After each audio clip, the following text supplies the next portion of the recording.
Hello, everyone. Jordan back today with Couples Create Cashflow, trying to kind of give us a different perspective on personal finances and financial education, especially with the look at what is the big picture view for managing money and how do we do it together with our spouse. So let's jump right in. Um, First question we're going to talk about, why do we need to care about personal finance? And why am I shifting topics here from talking more about velocity banking and debt repayment to kind of looking at a big picture view of personal finance? Well, what I found is that most people either have not gotten educated in personal finance formally, or they've taken some kind of personal finance class in high school um, before they're married and before they have a real job, quote unquote, to have income that they need to manage properly. We don't very often get financial education in college if we go to college. And a lot of times we're just dropped into a financial picture that has really nothing to do with education. It's more about sink or swim. Maybe you're renting a place with somebody else and you're working part-time and you're really trying your best to make enough money. And yet it seems like balancing the budget or having money available the first of the month to pay rent is an ongoing challenge. So what we're going to talk about today is really an overview of why do we need to care about personal finances, or even how do we simplify personal finances into some stages? Because when we do manage our finances properly, it does reduce our stress and our worry, and it increases our happiness and feelings of security. And this is important as an individual, but especially in the world of married couples and trying to work together with your spouse. If you can manage money well together, it can help make you feel emotionally connected. And on the contrary, if you are not able to manage money well, it's very difficult to feel emotionally connected because money is one of those things that really taps into those feelings of security and contentment. And also, it is the driving force behind reaching our dreams and our goals as a couple and as an individual. So today we're going to focus in on what are the stages of financial or personal finance growth, and then how do we work together with a spouse to have that updated game plan for winning with money together. So let's start off with stage one. Stage one's where everyone starts off with, I don't have any income, or I don't have enough income to pay my bills. And sometimes that looks more like this. Your cash flow, which is your income minus your expenses, is negative. Um, Maybe this is back when you were in high school and your parents were paying for your gas money and your car insurance. And, if you want to spend time with your friends, they would throw you a $20 bill or something like that. Um, that situation is very common when you are young and you don't have a job yet. But it is not uncommon for adults to fall into this as well, because we do buy things with credit cards and we finance things that we can't afford. And so when you really take a look at your monthly spending and your monthly income, you need to first make sure that your cash flow does meet this first criteria of being positive. If your cash flow is less, so your income is less than your expenses, this is an emergency situation. This is not a, oh, I hope this gets better in the next few months. This is where you really need to sit down, either by yourself or with a spouse, and look at what is going on. And to be honest, this is the stage that is the most difficult to feel emotionally connected with your spouse in, because there's a lot of fear, there's a lot of stress that comes up during this time. And so if you're constantly going back and forth with your spouse about spending patterns and saving and looking towards the future and evaluating, was this really the right time to buy something? You might be in this first stage where your cash flow is either very inconsistently positive or it's more often than not negative. Some people's income is fluctuates and some is very steady. My experience is that with the unpredictable income amounts, usually that's where the people have a hard time with the cash flow being in this negative category, because it's a lot easier to predict your expenses once you kind of have a monthly rent payment or house payment, plus your transportation costs, food costs, etc. But when your income is not meeting the needs that you have on a regular basis, it creates a problem. So what we're looking at with each of these stages is what would your top priority be if this is the stage that you're in? And as we go, you can kind of see which stage you feel like you're in and look at what priority I'm placing on that each one or each stage and look at what could you maybe work on. So in this case, if your cash flow is negative or it's not consistently positive, you're having some months that it's negative, what you really need to do is cut your expenses. That is the fastest way to go because a lot of times cutting expenses is quicker and simpler than trying to find new ways of making income. That requires making a strict budget and living on it. This is another big topic that couples struggle with is how do you talk about the spending patterns of your spouse without being overly critical, pushing them away, saying harsh things. You want to be able to talk openly and comfortably about these things, but a lot of times there's a lot of emotions and stress that comes out of those conversations. But as a couple, you really need to have this goal first and foremost, that your expenses will drop to meet your income and not the income rising to meet the expenses. And this may only have to be temporary because there is a component of perhaps the expenses can't be cut, but you do need to make more income.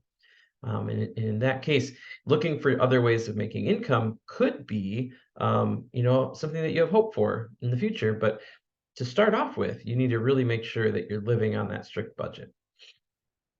All right, stage number two, your cash flow is now positive. And I'm going to say mostly positive, month over month, you're having more often than not positive cash flow. So congratulations. You now have enough money to cover your expenses each month, but you might not have much left over. And in this stage, you oftentimes are being responsible. You're choosing to not eat out with your friends or go out to the bar or, buy that thing on Amazon. You're choosing to show some restraint because you're thinking ahead. You're looking at what are my expenses going to be very soon, and you're choosing to wisely keep that spending under control. But that is not something that makes us feel very happy.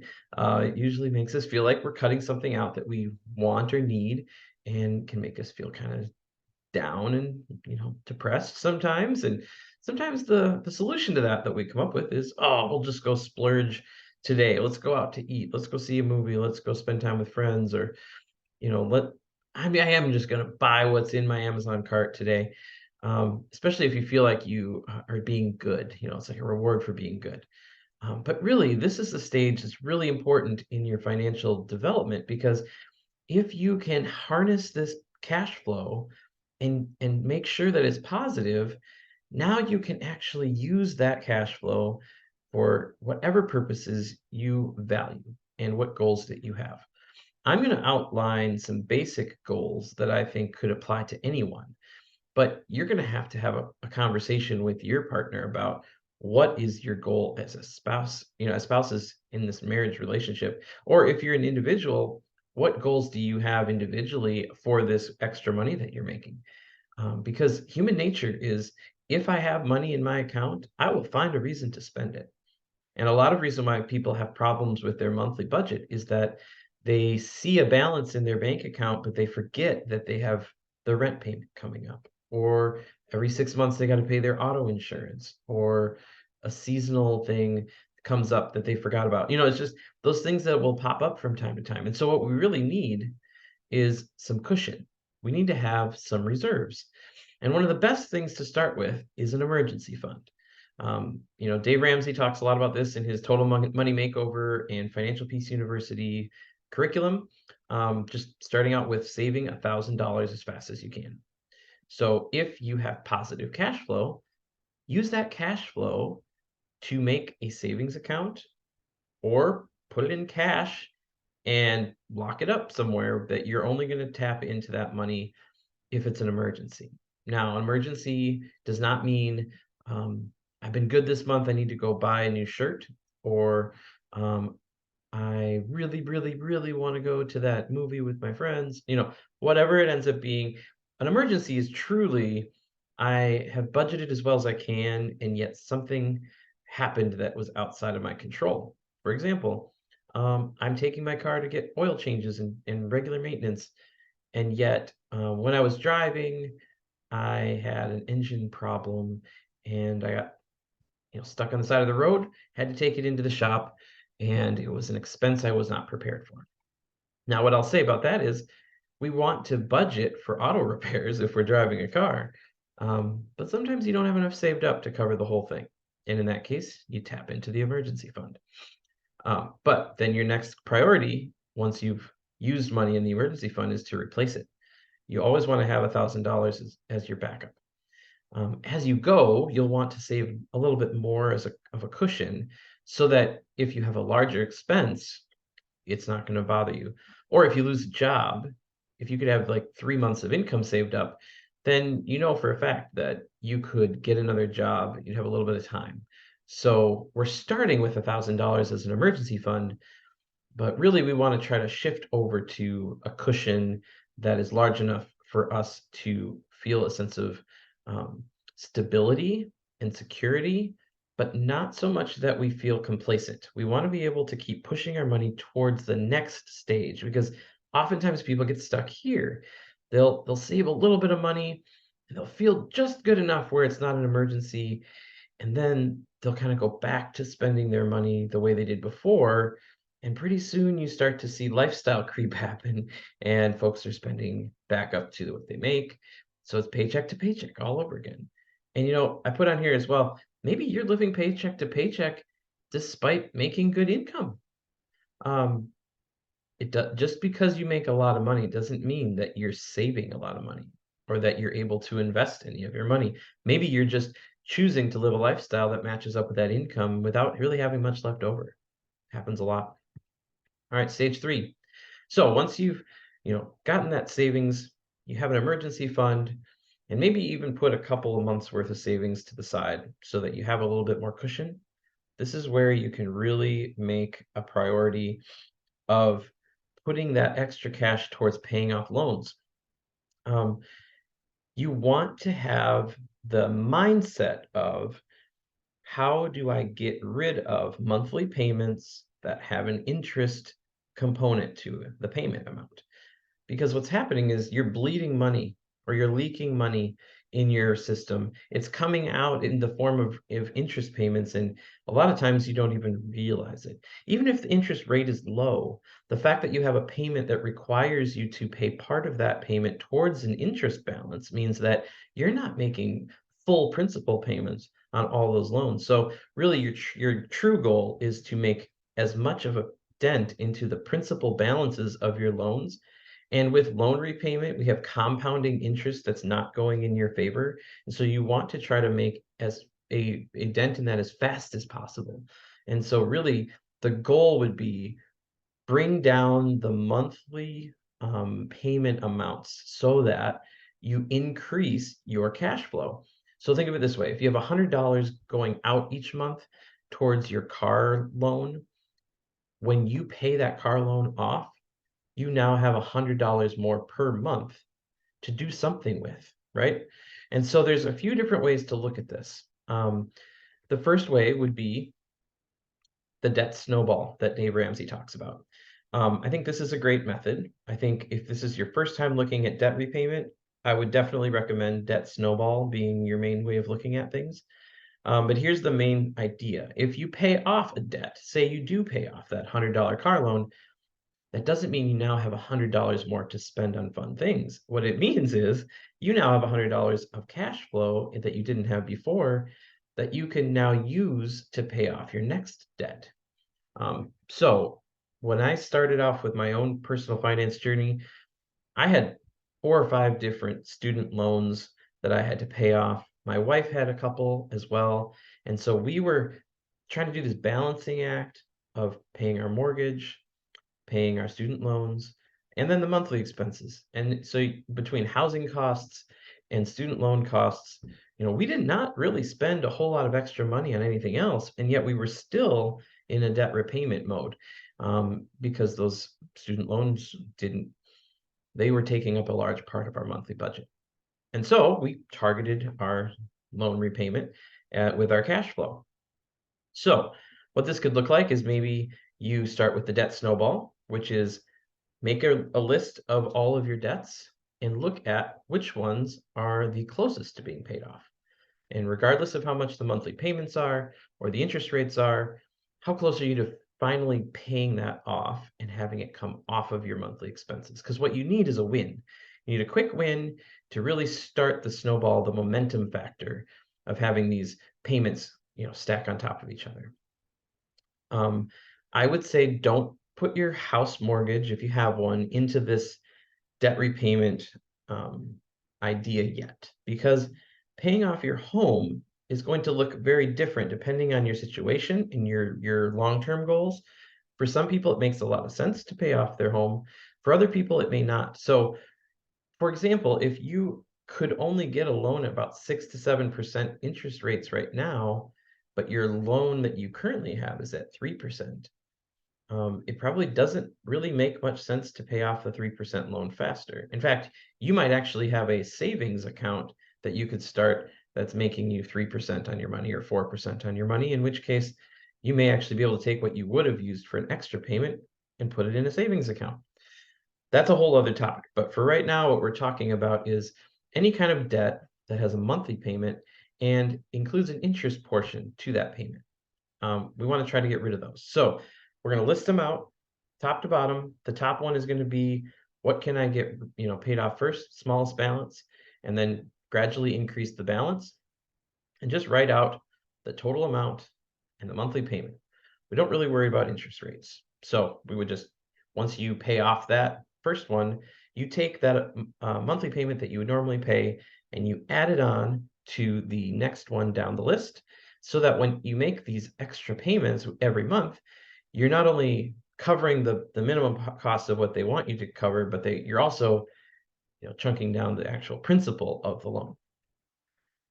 All right, here's a couple other ideas. The other idea that a lot of people argue about with the debt repayment would be debt avalanche, which is just kind of a different way of looking at paying things down systematically. This one looks at your interest rate. And so if you have, let's say, a credit card balance that's sitting at 25% interest or 30% interest, that's going to cost you more in interest per month. And so if you were to make payments towards that, you would be saving more in interest. But depending on what the balance is, it may not be your smallest loan.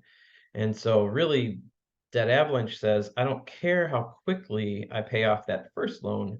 I just want my extra payments to have a faster impact on my total interest costs that I have as a whole. So I'm going to target those extra payments to go to those high interest rates. So in the Debt Avalanche world, you would list off your debts and you would rank them in interest rate as being the largest interest rate on top down to the lowest interest rate. And you would start targeting whatever extra money you have each month towards that top one. So I think I may have skipped over this. This is where you would have to know how much cash flow you have each month in order to know how much to target at your debts. So once you've established what your income is and what your expenses are, and there's that buffer, then this is how much I can target. And once you've saved up that cushion of that, the emergency fund plus whatever else you want to have on hand as a cushion, you can be a little bit more aggressive on using your money that you have left over to pay down the debts. And maybe that's something you reevaluate each month. Or maybe it's something you say, let's say I have $250 of extra. Maybe I say, now I've got 200 that's going to go through debt repayment, and 50 is going to be something I just add to my savings. So it doesn't have to be all or nothing. It can be a mix. But what I would say is if you are not choosing where that money should go proactively, it'll probably sit in your bank account and then get spent on something that's more of an impulse buy. So I digress. We are also looking at velocity banking as another way of paying off debt. So this is something that I'm experienced in and passionate about. I believe that a lot of people could really benefit from this because, as we spoke about earlier, the quicker you attack the principal of your loans, the faster you'll be able to get free from those monthly payments, and also the less you'll spend on interest. So the basic idea of velocity banking is that if you own a home, you tap into the equity of your home and use that equity, which is your part of your net worth. It's just not very liquid unless you use this tool. You tap into that equity to create a quicker and more significant change in the balances of your loans. For example, let's say you could get a HELOC for $20,000. That means you could spend up to $20,000, but you don't pay any interest until you do. Let's say your HELOC has an 8% interest rate, and you're targeting a credit card that has an 18% interest rate. Maybe your credit card balance is $10,000 and you have $20,000 available money on your HELOC. You could take one transaction, pay off the entire balance, and now you've not only reduced your total interest rate paying out, so you'd have this difference between 18% on the credit card and 8% on the HELOC. So we've got a little bit of what we call arbitrage happening there. We're shifting a debt from a high interest to a lower interest. Not only do you have that, but you also have this monthly payment that gets taken away from your budget, because HELOCs often are just interest-only payments. Now, the velocity banking strategy also looks at putting all your expenses through the HELOC and putting all your income directly into the HELOC. So it is a little bit more of a complicated strategy, but what it does is it gives you a buffer, just like a couple months of savings, in case you have something come up, you have spending money. And as soon as your paychecks hit your bank account, you now have an instant reduction in your debt balance, which means you are taking advantage of the minutia. You're moving your money faster, and you're paying down your debts faster, which means you pay less in less in interest every time you get paid. So there's a lot more that can be said about velocity banking, and it's not for everyone. You definitely have to have equity in your home. You have to follow some really important guidelines to make sure you're not gonna default on that. You don't want to lose your house. So there's definitely some risks to that, but it's a tool just like anything else. It's a tool that if you understand it, you can use it to your advantage. So check out my other videos. I've got a few other ones about velocity banking. There are also some other folks out there that do a really good job with it, and I'll try to link up some of those in the description below. All right, here we go. Stage 4. So if you've been able to accomplish this concept of paying off your debts, except for your house, now you can look at buying income-producing assets. I would highly recommend the book Rich Dad, Poor Dad and Cashflow Quadrant. Both of those are from Robert Kiyosaki. Most of what I'm talking about here is going to be explained much more in detail there, but this is really a piece of the puzzle that most people don't get to. If you have cash flow from your monthly personal finances that you can divert to buying assets that throw off their own cash flow, you start to create a compounding effect on your cash flow, because now you have two different forms of cash flow. You have your own personal economy and then your investment economy. And so when both of those are throwing off extra money each month, you can then put it all in one bucket and go out and continue to buy more assets. You want to look at assets that will produce monthly or quarterly cash flow. So this is something that is harder to do unless you seek out some more knowledge and learning, because really, the furthest most financial education takes you is how to invest in stocks, through retirement plans, 401ks, that sort of thing, or just on the market, buying single stocks. And there's a lot that goes into that, to be honest. You have to have some awareness of the things that could be potential pitfalls, but also you got to know what you're doing when you're buying an asset of any kind. You got to really be aware of what could cause it to go up or down in value. And then also, when you've bought it, what do you need to do to maintain it, if there is anything? and really knowing what you bought. When it comes to stocks, sometimes we buy an index fund and we don't really know what's in it. So it's really important to know what's in it. All right, there's two kind of main ways of looking at this. So the traditional investors will maximize 401ks, Roth IRAs, other retirement accounts. And the reason why is that there is a tax benefit to them. Also, these are employer sponsored. So a lot of times people don't have to think about it very much. They just have it deducted from their paychecks and they go about their business just like anything else. Um, these can be really set it or forget it, set it and forget it type of things. But most people benefit a lot from having some kind of checkup with an advisor or someone from the retirement plan just to let them know, this is what you're invested in, this is how it's performed.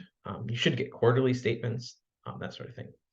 But one thing that people often have a hard time with is the volatility that'll come around from time to time when we have market recessions and corrections and things like global pandemics that drop the value of stocks significantly. So be prepared for your balance to go up and down.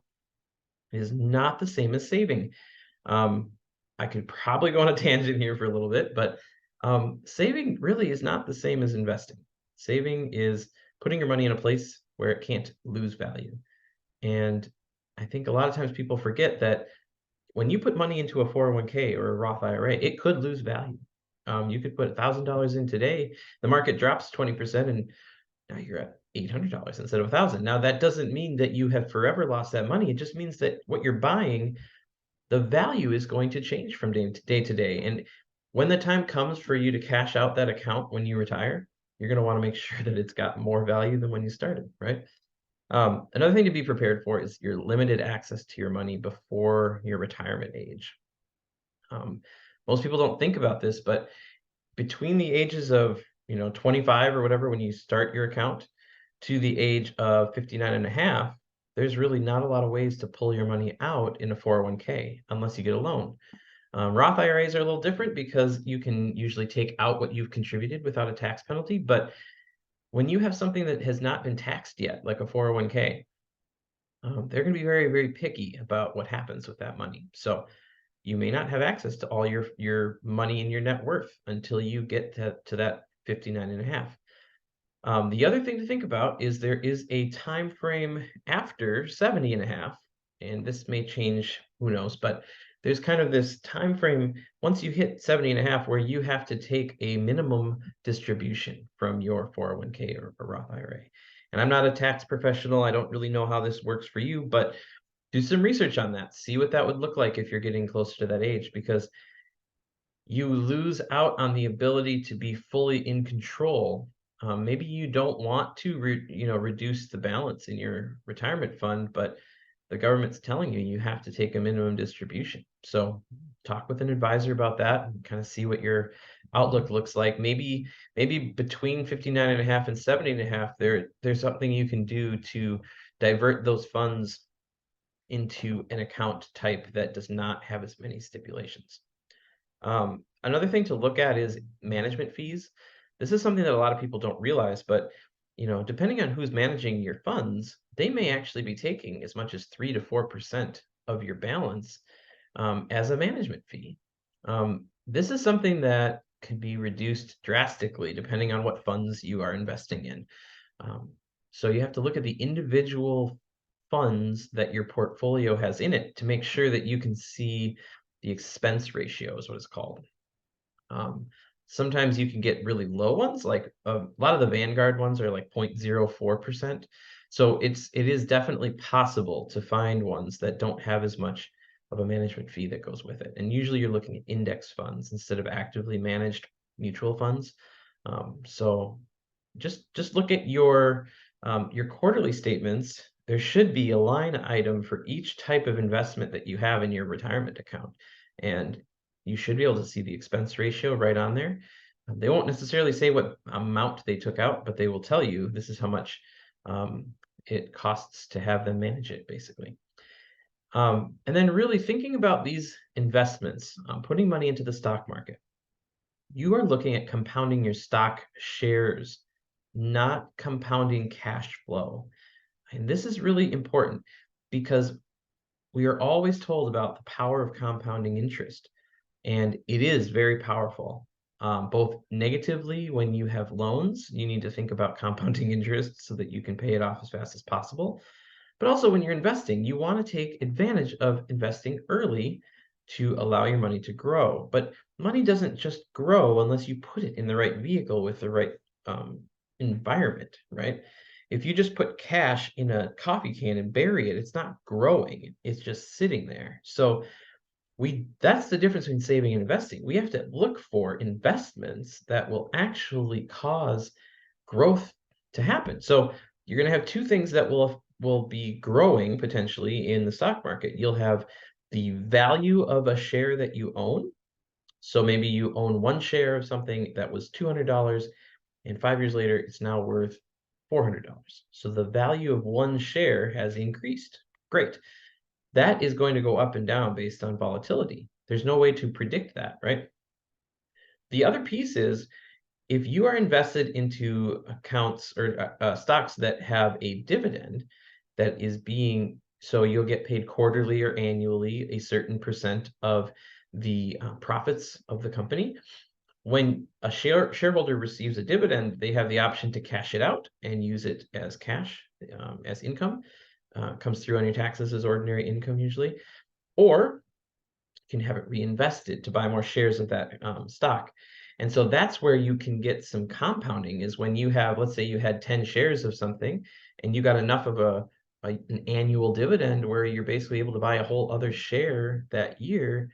And I don't know if the numbers really compute with that, but you would then have 11 shares going into the next year, and you'd be earning dividends on 11 shares instead of 10. And so then you can get maybe another share and a half. And then after that, it's obviously, I'd have to show it to you with an actual calculator, but you get the point, right? So as you get more shares, your value of your account goes up regardless of what the price is doing because you own more shares, right? So your compounding effect is going to be both the value of the shares and the amount that you own, right? Um, the other main way of looking at investing is looking out for assets that produce a cash flow. And that's where we look at rental real estate and business ownership as kind of the main two vehicles to do that. So with rental real estate, we're talking about you can buy and hold, put a renter in. You can fix and flip. So buy a distressed property, improve it, sell it right away. You can be part of a syndication where large groups of people come together to buy large projects managed by a company that will then hold on to that property and distribute any monthly cash flows, but also distribute your ownership shares back to you when that building sells. You can do what's called house hacking, where you purchase a duplex or a multiplex of some sort, live in one of the units and rent out the rest. You can do what's called short-term rentals, where you buy a vacation property or just a single family home and rent it out to people from time to time. And you can use something like Airbnb or VRBO. And all of these produce monthly cash flow because mortgages are set up as a monthly payment. Housing payments, rent payments, those are set up as monthly payments. Syndications aren't always monthly cash flow. They could be quarterly, but you do have this concept of, well, and fix and flip. I should really just stop with this for a second. Fix and flip, there's no monthly cash flow because you are purchasing something and then you are holding on to it for a little while. So you're paying expenses and then you're selling it for a profit, and which in that case is not a monthly cash flow, but these other ones are. The other thing is business ownership. You got a couple different options. You could purchase an existing business and grow it, or even just operate it, because most businesses, if they have a cash flow, then they have a value to them. Maybe you buy a business that doesn't have much for cash flow, and so it's pretty cheap. Maybe it just has some assets that the company owns, and you're mostly just buying the assets. And then from there, you can decide, how can I make this operate well? For businesses that don't really have a lot of assets, you may not have to pay too much money to buy the business if the owner just wants to be done with it. And you can get loans from banks to purchase businesses. The other thing you could do is you could become an entrepreneur. You could start something from scratch. Find something you're passionate about, something you know how to do, whether you know how to create a product or to provide a service to someone, and see what the people in your area are willing to pay for. You might be surprised. Even as an adult, you might be able to find some things that people are willing to pay for. that are not that hard for you to do or that you enjoy doing, and you could have a kind of a what they call a side hustle, right? And then the other thing with that is there usually is monthly cash flow with business, but it's not as predictable, right? So if you think about rental real estate, if you have a tenant in a building, their rent is the same every month for a full year typically, or even longer. And your expenses on your mortgage are probably a 30-year fixed or something like that. So very predictable income. When it comes to business, though, you have ups and downs based on your industry. And if you're just getting started, you may not have much cash flow at all, especially if your business requires you to be the main operator. So if you have no employees and it's a service-based job, really your business ownership is that you own your own job. You don't really have something that's throwing off cash flow. But if you can make more money than you would have for expenses, then it's kind of like personal finances. You have a cash flow from the services you provide, um, and it is usually tied in with how much energy and effort and sales you put into it. Um, I think when it comes to these two options, you're going to need to seek out a lot more knowledge. They're complicated. You can't just jump right in without knowing what you're doing.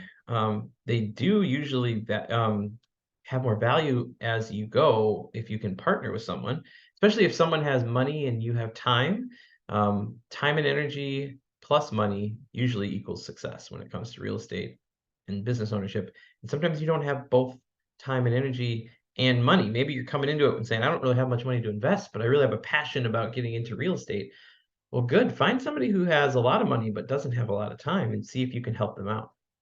When it comes to businesses and real estate, this is where I would land if you're trying to create a cash flow based retirement strategy or financial independence strategy. And we'll jump into that in just a minute.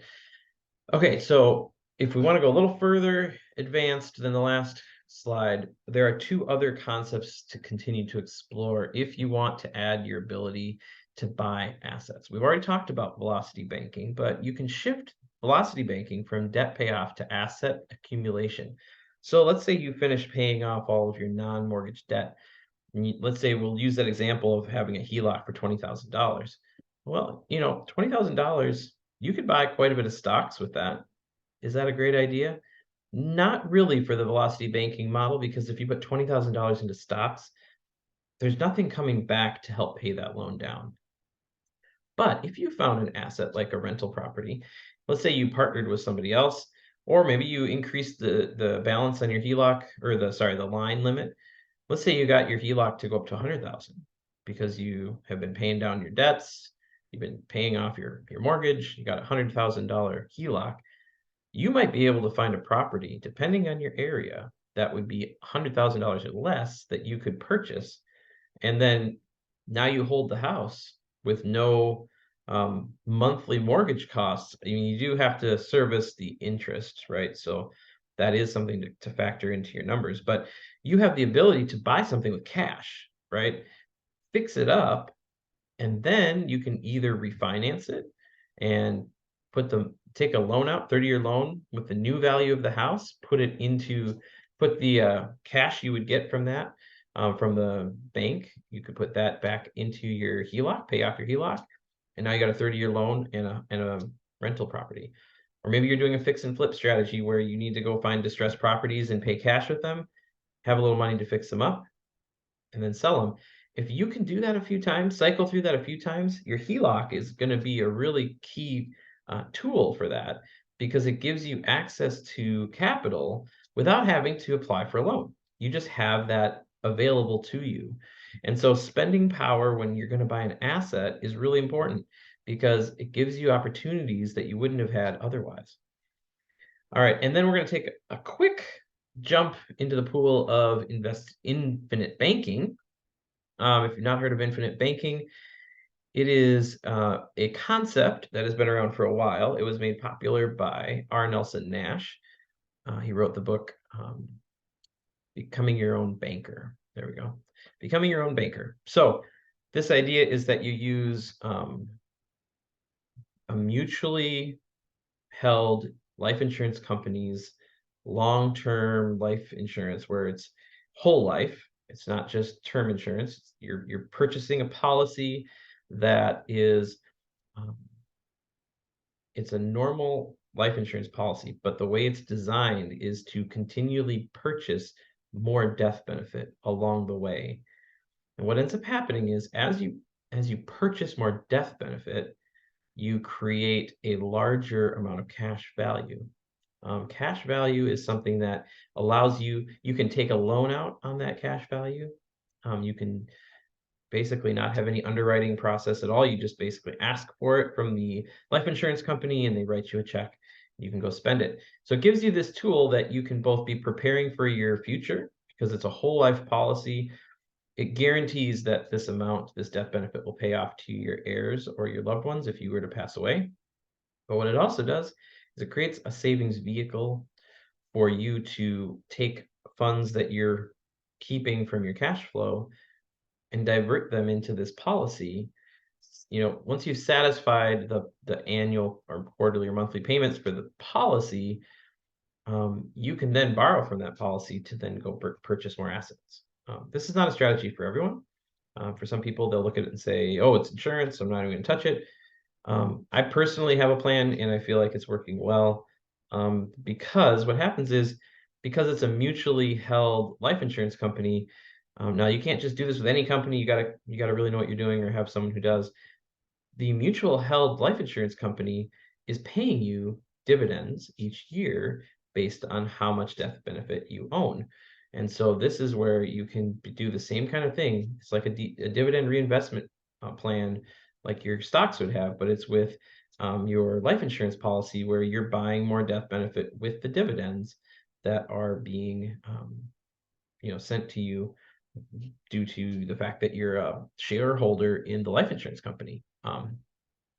So in that sense, you are able to participate in compounding growth without having to take your money out, because what ends up happening is your growth, your compound growth continues even if you take a loan out.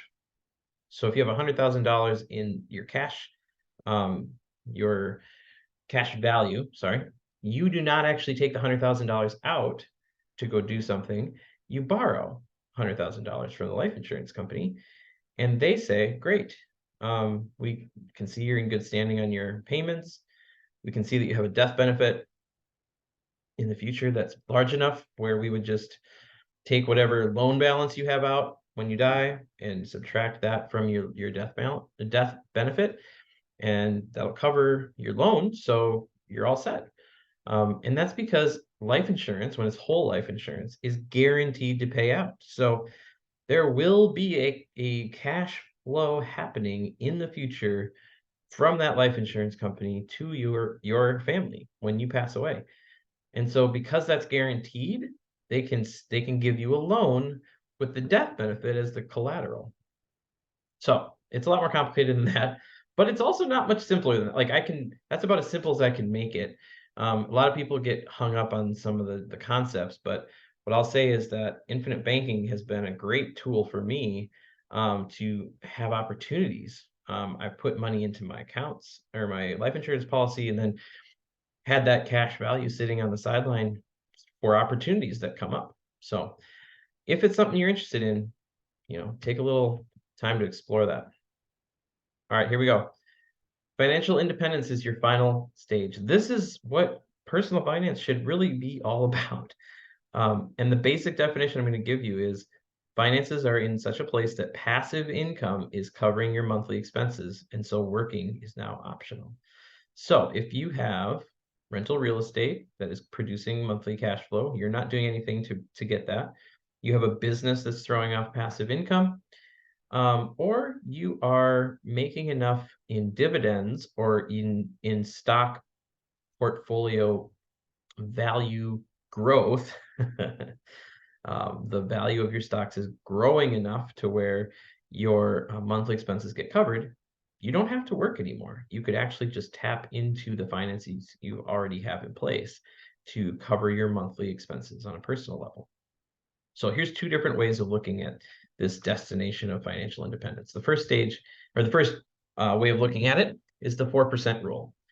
I do have another video specifically about looking at the 4% rule, looking at on this idea of early retirement, the FIRE movement, so financial independence, retire early, where I talk a lot about this. But the simple way of talking about this is you would be trying to save as much money per month with the goal of accumulating enough money that you could take away from your account the growth, minus the interest that you would be losing based on inflation. So maybe say this a different way. Um, the idea would be that if your nest egg is growing each year, you can tap into the growth without disturbing the actual principal amount that your account has in it. And so with that, oh, I will just, a quick caveat, I put quotations around saving each month because this is really investment in a stock or retirement portfolio. This is not usually throwing money into your bank's savings account. Historically, if we go way back to other times of our history, savings accounts have been a great place because they can guarantee you 3, 4, 5% savings rate, interest rate. But in the last couple of years, I mean, so I'm recording this in the middle of 2023. We're seeing savings accounts that have up to 4% interest. So this is a little different than a couple of years ago, but a couple of years ago we were seeing 0.05 or 0.5%, stuff like that, where it was really not helping you at all to put money in a savings account. So we have to always be aware that savings interest rates are going to change. And that's the other thing that's hard because you can't really guarantee that. So when people talk about a savings rate with this 4% rule, what they're talking about is I'm looking at the total amount of income I bring in per month, and I'm looking at the rate of that or the percent of that that I'm able to designate towards my future. So if I make $10,000 in a month and my savings rate is 20%, then I'm able to take $2,000 in a month, that's 20%, and I'm able to divert that to investment for the future. So retirement funds or stock accounts, things like that. So based on how many years until you want to retire, you would have to look at what does your savings rate need to be. And there are some good websites out there that you can play around with this based on your income, your age, expenses. I think Playing with Fire, FIRE. So that would be a good website to check that out. I've done that a couple times myself just to kind of see what that looks like. And you might have that be called your FI number or your FI number. Go from there. Here's another idea about this. The way you would calculate what your financial independence number would be, you want to look at what when your net worth, so your total value, if you take your assets minus your liabilities, your net worth is going to be higher than your annual personal expenses times 25. So just to make things really simple, you start with how much money do I spend in a year? And then you multiply that by 25. So, a lot of these people try really hard to get their expenses as low as possible. So like if you could really, really get it down to like $40,000, like that's really super low, I know, but 40,000 times 25 would be 1,000,000. So that would be how you could live off of 1,000,000. So 80,000 a year of expenses would be 2,000,000. So a lot of people are going to be somewhere in that range. So you're looking at how do I save $2,000,000 or how do I have an account balance of $2,000,000 usually. If your expenses are higher, you're just increasing the amount that you want to shoot for. This assumes you're seeing about a 7% growth in your portfolio, which if you have a mixed portfolio, 7% is pretty reasonable. And you're seeing about 3% of inflation as far as cost of living expense.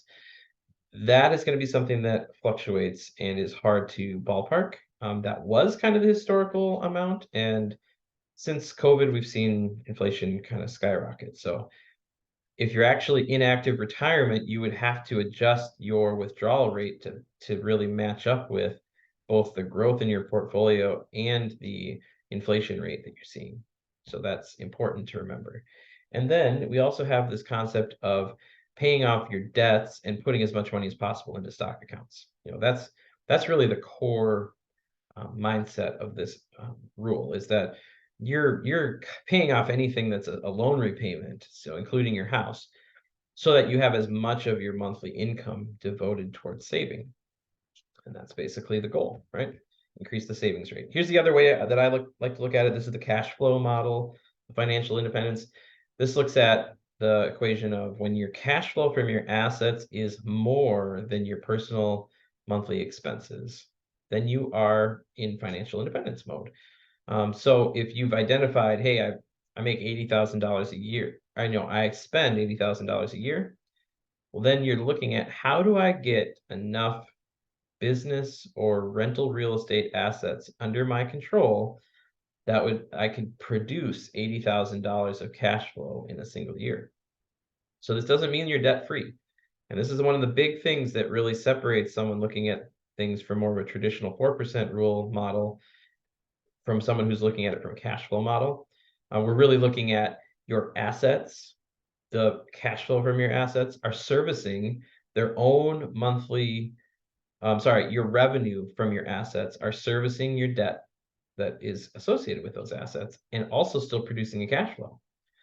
So if you had a mortgage payment on your rental property of $2,000 a month, but you're bringing in $2,500 in rent, then you would have a $500 cash flow from that after all your expenses are paid. So the idea would be use other people's money, leverage, find a way to take the money you have and get access to more based on buying assets that have a solid and consistent value, like real estate. You can't go out and get a loan to buy stocks, right? So that should tell you something about how the bank feels about stocks. They aren't going to give you $100,000 loan to go buy Tesla stocks. Now you can get loans from margin accounts and things like that online, but really what we're looking at is almost any bank is going to lend on a real estate property because it has an inherent value as a place that people need to live. People always need a place to live. Whereas a stock will only have value if the business that it is representing continues to operate in a good way. So that being said, it is hard to do the cash flow model specifically just on stock dividends. There are some people out there that really advocate for a dividend-based stock portfolio, which is great. I mean, you can see compounding effects really well, but usually it's hard because usually the portfolio that you need to design for dividends, even that is not producing enough dividend income to cover your annual expenses. You end up having to buy so much stock just to get that number to match up with what your annual expenses are. And really that number is going to fluctuate. So it is hard to do it that way. It really is. Because usually by the time you accumulate enough dividend stock, the value of that account, if you had put it into one that has kind of a mediocre dividend plus growth, usually you'd end up doing much better just kind of having a lower emphasis on the dividends and really do more of a growth play on the value of the stock. So that's also probably for another video. So with all that being said, what do we want to do next? Well, this video is almost over.